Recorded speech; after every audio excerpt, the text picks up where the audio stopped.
No niin, nyt me ollaan liikenteessä. Tää on nyt, kuulkaa, te ette usko tätä juttua.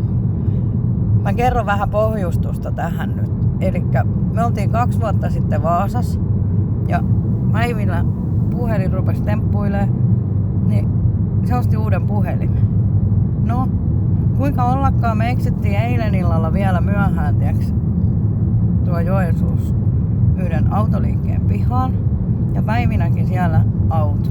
Ja se saa tän haluuton. No, tänä aamuna heti, kun kauppa aukesi, me lähdettiin sinne. Ja tadaa! Siellä Päivi iloisena ajaa uudella autollaan. Ja meillä jää nyt varmaan junalippuset käyttämättä, koska nyt meillä on auto alla. Ja ei mikään turha auto. Kattokaa, täällä on kuulkaa niin hienot kaikki nämä vehkeet, kuulkaa. Ja nyt tuolta voitte nyt katsoa, että no toi näytti nyt lentoasemaa, toi kyllä ei me lentämään lähdetä. Tai en tiedä vielä, mihin tää auto kykenee.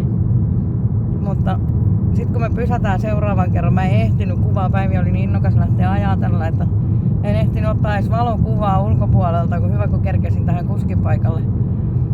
Taikka siis tähän hattimiehen paikalle. Mut mä en aja tätä autoa, kun tää on automaatti. Mä en osaa tämmöstä ajaa.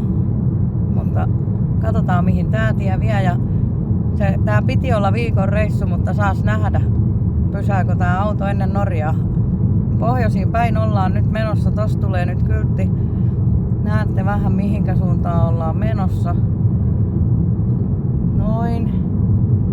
Niin tästä ei tiedä mitä tästä reissusta nyt vielä tulee, mutta kiva on ollut tähän asti ja näköjään tää muuttuu päivä päivältä hauskemmaksi.